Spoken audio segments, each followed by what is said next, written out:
कल हम लोग बूटस्ट्रैप के फॉर्म पे आधा काम किए थे, जिसमें हम लोग फॉर्म कंट्रोल और फॉर्म सेलेक्ट पे काम कर लिए थे। आज हम लोग फॉर्म रेंज पे काम करेंगे, जो कि ना एक और इम्पॉर्टेंट चीज़ होता है। जब हम फॉर्म बनाते हैं तो कई बार हमको रेंज की ज़रूरत पड़ती है। क्या होता है रेंज, इसको समझने के लिए थोड़ा हम फ्लिपकार्ट के पास जाते हैं। अब ये फ्लिपकार्ट का एक शॉपिंग वेबसाइट है, सब इंडिया में लगभग लोग जानते हैं इसके बारे में।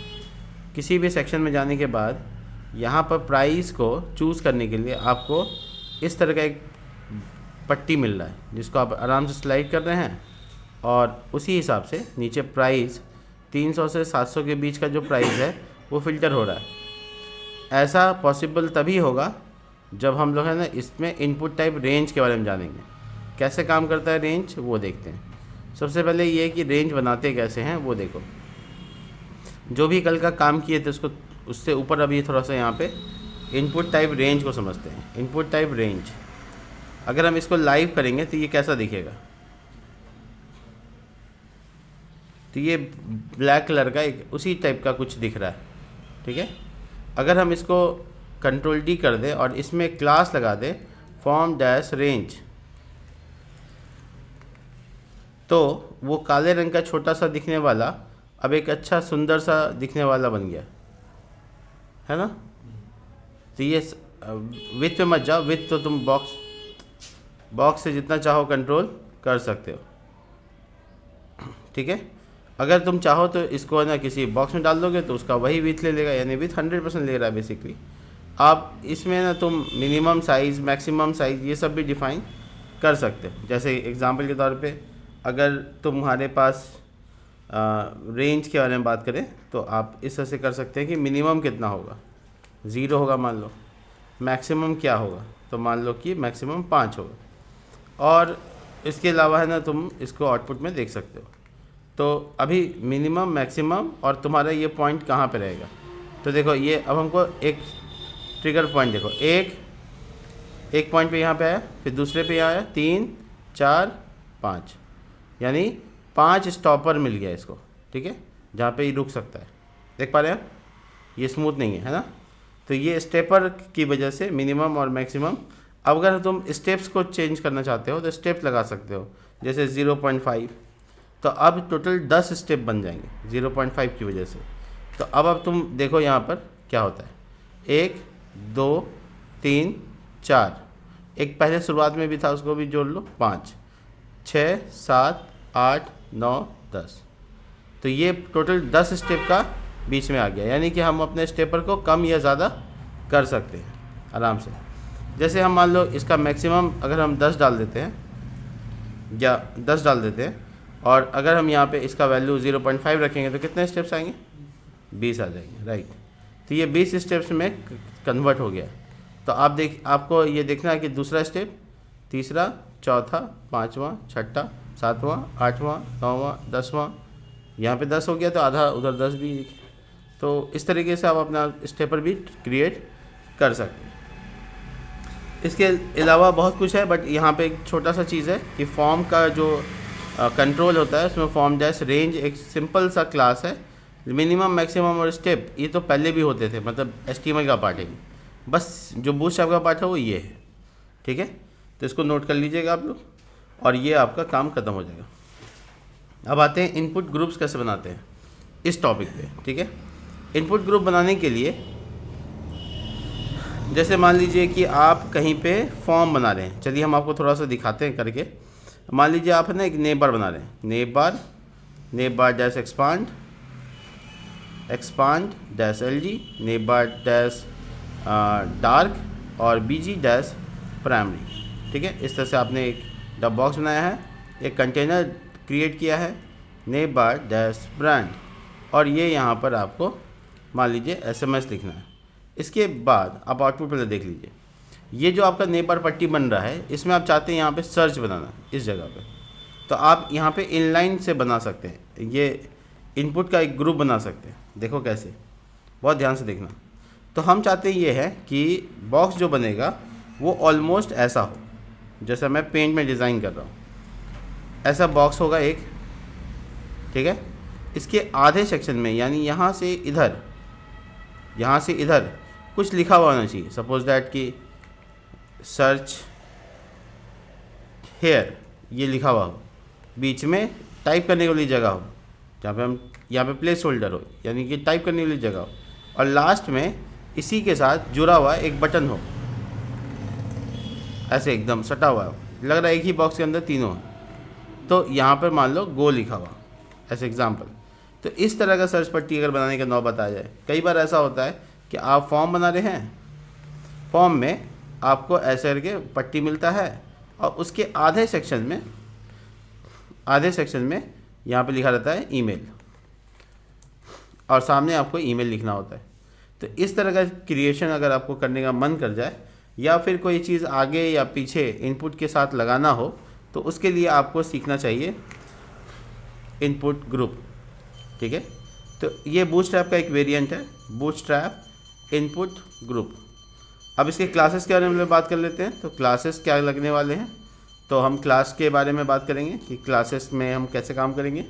तो सबसे पहले ऑब्वियसली आपका जो ग्रुप है तो उसका नाम तो इनपुट ग्रुप ही होगा बेस का।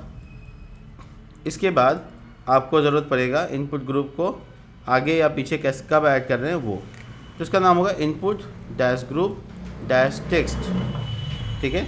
ये आप लगा सकते हैं जिससे आप आगे या पीछे कुछ भी ऐड कर सकते हैं, ठीक है।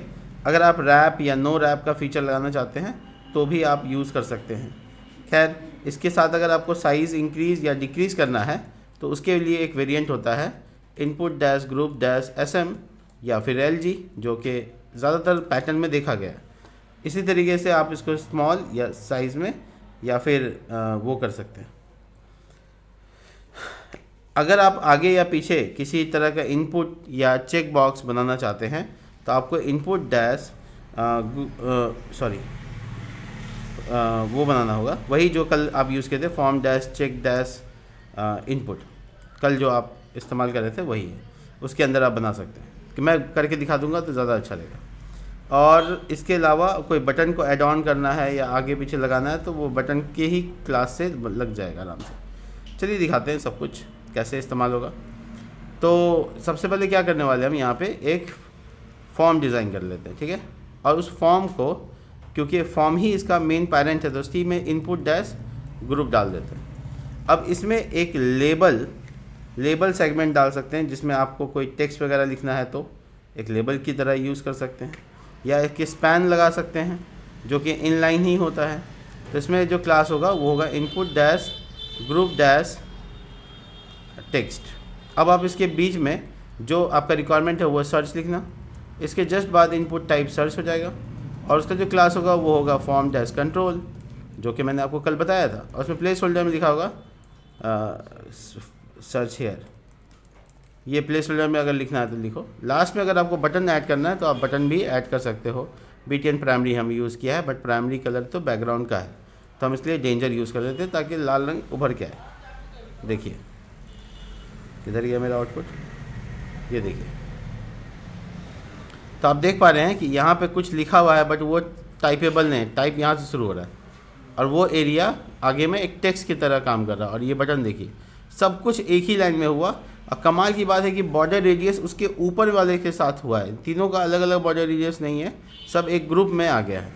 तो इससे आप आराम से डिज़ाइन कर सकते हैं। और इसका साइज़ कैसे कंट्रोल करेंगे, तो ऑब्वियसली साइज़ कंट्रोल करने का तरीका वही है, 25 डाल दीजिए, W-25, और साइज़ कंट्रोल कर सकते हैं। देखिए छोटा हो गया। इसको बीच में लाने का तरीका ये है कि आपको इधर कुछ लिख देना है तो वो बीच में आ जाएगा। तो अलाइनमेंट सेंटर करना है, मार्जिन टॉप लगाना है, वो सब आपके हाथ में। देखिए कितना सुंदर सा दिख रहा है। ये चीज़ आप इस फॉर्म में भी कई जगह इस्तेमाल कर सकते हैं। जैसे ये डेट ऑफ बर्थ है, तो इससे डेट ऑफ बर्थ के आगे या पीछे कोई मैसेज डालना है, डाल सकते हो। दिखाता हूँ। जब आप इनपुट बना रहे थे उसी टाइम में आप उसको ग्रुप में डालिएगा, डेट ऑफ बर्थ में नहीं, ईमेल में डालते, ठीक है। देखो, तो आपको एक इनपुट ग्रुप बना लेना है और उसके अंदर स्पैन बना के input dash group dash text, और इसमें आप लिख सकते हैं कि @ मतलब ईमेल डालो, और उसके बाद ये, तो आपको एक टेक्स्ट मैसेज, देखिए एक बॉक्स सामने आ गया और इस पर ये @ लिखा हुआ आ रहा है। इसको इस तरफ चाहिए, मतलब सर्च के बाद, तो भी आप ऐसा कर सकते हैं, और आप दोनों साइड भी कर सकते हैं। तो इसके बाद .com, ठीक है, लास्ट में .com लगा रहेगा, वो आपको पहले से बता दिया आप, input dash group dash text. देखिए अब इसके आगे आप अगर www लगा दें तो इसका मतलब कोई वेबसाइट है, इसमें www डॉट आपको लिखने की ज़रूरत नहीं है और .com आपको लिखने की ज़रूरत नहीं है, बस कॉमेस्ट्रो लिख सकते हैं आप क्या। तो ये आसानी से आपको एक फॉर्म को, डिज़ाइन को बेहतर कर सकता है। इसी तरीके से अगर आपका चेक बॉक्स है, जैसे मान लो कि जेंडर के केस में था, तो जेंडर के केस में जैसे ये लेबल है और ये फॉर्म है, तो हम इसको ऐसे ग्रुपिंग कर सकते हैं, दिखाते हुए ऐसे कट किया और यहाँ पे इनपुट डैश ग्रुप, और इसके बाद इसको पेस्ट कर दिया। तो लेबल जो है, लेबल ये नहीं देकर हम आगे में मेल लिखते हैं या फिर चेक बॉक्स देते हैं। देखो कैसे, ये जो इनपुट टाइप बटन है ये पूरा चेक बॉक्स ही है कंप्लीट। तो हम बस इसमें जाएंगे कि इनपुट ग्रुप हो गया है तो स्पैन लगाया और क्लास लगाया, इनपुट ग्रुप टेक्स्ट डाला और इसके अंदर में ये डाल दिया। बस इसमें ध्यान रखना है इनपुट ग्रुप इनपुट है और ये वाला स्पैन, उसमें मेल लिखा हुआ है, ठीक है। तुमको मेल लिखना है या टाइप करने वाली जगह बनाना है, तुम सोच लो। देखो क्या हुआ, ये इनलाइन जो किया हुआ है वो हटा देते हैं।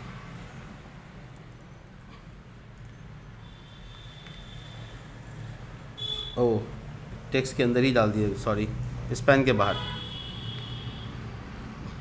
और यहाँ पर हम एक मान लो input type control, input type text और क्लास का नाम फॉर्म कंट्रोल, दैट्स इट।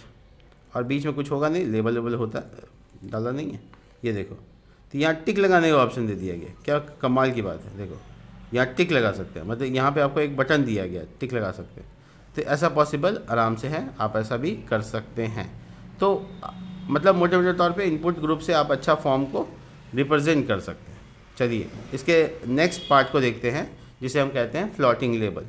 इसके बारे में थोड़ा देखेंगे, फ्लोटिंग लेबल कैसे काम करता है। तो नेक्स्ट टॉपिक है बूटस्ट्रैप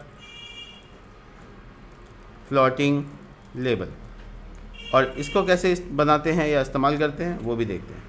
सबसे पहले फॉर्म डैश फ्लोटिंग, इसका बेस क्लास है, और उसके बाद आप जब, हाँ हो गया, अब बस यही एक क्लास से हो जाएगा। तो आपको क्या करना होगा, देखिए ये डिव है, इसको हम बनाते हैं फ्लोटिंग क्लास। बाकी को इग्नोर करो, बस इसको ध्यान दो। थोड़ा हम गैप दे देते हैं ताकि तुम इग्नोर कर पाओ, ठीक है।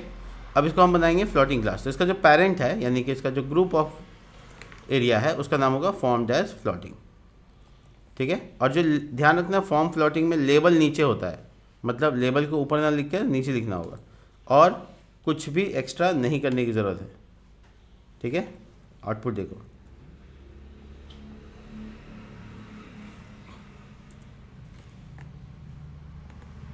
ये काम नहीं किया। फॉर्म डैश फ्लोटिंग, अच्छा उसमें आईडी मेंशन नहीं किया हुआ है, इसका ध्यान रखना है। जैसे ये 4 है तो इसमें लिख देते हैं, मान लो कि एफ नेम यानी फुल नेम, और यहाँ पे आईडी। ये एक दूसरे को इंडिकेट करने के लिए बताना ज़रूरी होता है आईडी वाइज। तो इसमें पहले से ही कुछ डेटा लिखा हुआ आ रहा है, तो इसको मिटा देते हैं। नहीं हुआ, फॉर्म स्पेलिंग चेक कर लेते हैं। ओह सॉरी, वैल्यू जो है ना वो ब्लैंक छोड़ना पड़ता है इसे। अभी भी नहीं हुआ, एक बार मैं क्रॉस चेक कर लूँ।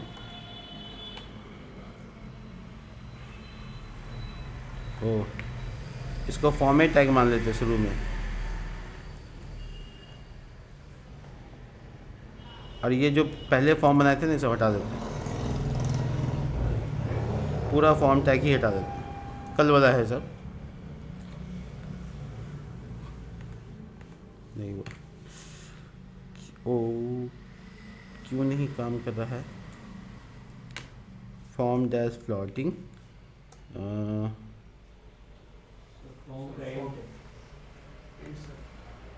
ये तो इंज, वो अच्छा वो नहीं, वो उसका रीज़न से वो नहीं काम कर रहा है, ऐसा नहीं है।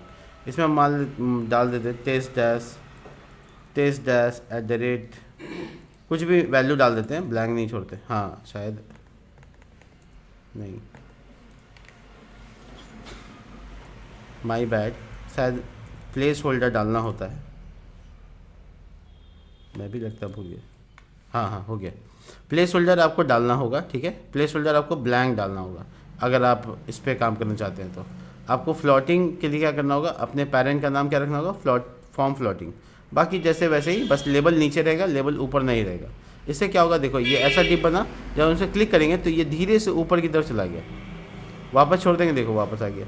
यानी हम बेसिकली देख पा रहे हैं कि फ्लॉट हो रहा है लेबल। तो नॉर्मली लग रहा है डब्बे के अंदर ही है, बट जैसे लिखेंगे तो वैसे ही लिखने के लिए जगह बना देगा वो। तो इसको बोलते हैं फॉर्म फ्लोटिंग, और आप इसका इस्तेमाल कर सकते हैं। रिमेंबर कि इसमें प्लेस होल्डर लगाना ही पड़ेगा, नहीं तो ये काम नहीं करेगा। तो हो गया ये फॉर्म फ्लोटिंग का काम, इससे ज़्यादा इसमें है नहीं। और एक लास्ट वैलिडेशन के लिए क्या करना होता है वो बता देते हैं। सुनो, वैलिडेशन अगर आपको, जैसे मान लो आपको वैलिडेट हो गया, तो आप इज़ वैलिड लिखेंगे यहाँ पे क्लास के तौर पे। तो आपका जो वो फॉर्म है वो एक ग्रीन कलर का बॉर्डर के साथ टिक लगा हुआ आ जाएगा, जिसका मतलब है कि आपने जो डेटा डाला इसमें वो सही है। इसका एक छोटा सा क्लास है। और इज़ इनवैलिड अगर आप लिख देंगे तो वही चीज़ रेड कलर का हो जाएगा और यहाँ पे वार्निंग का साइन दे देगा, जिसका मतलब है कि ये वाला फॉर्म इनपुट वैलिड नहीं है। तो आप जब भी फॉर्म बनाएंगे तो आप इसका इस्तेमाल करेंगे तो आप काफ़ी चीज़ों को अच्छे से मैनेज कर सकते हैं, ठीक है। तो ये वैलिड और इज़ वैलिड के बीच में ऐसा ही दिखेगा। तो वैलिड, इज़ वैलिड और इज़ इनवैलिड, तो यहाँ पर हम लिख देते हैं बूटस्ट्रैप वैलिडेशन। और इसमें जो दो क्लास होता है उसका नाम इज़ वैलिड है और दूसरा क्लास इज़ इनवैलिड। क्या ये वैलिड है, क्या ये इनवैलिड है, ऐसे करके बस हो गया। मिलते हैं नेक्स्ट वीडियो में। ये HTML फॉर्म कंप्लीट कर लिया मैंने, तब तक के लिए बाय।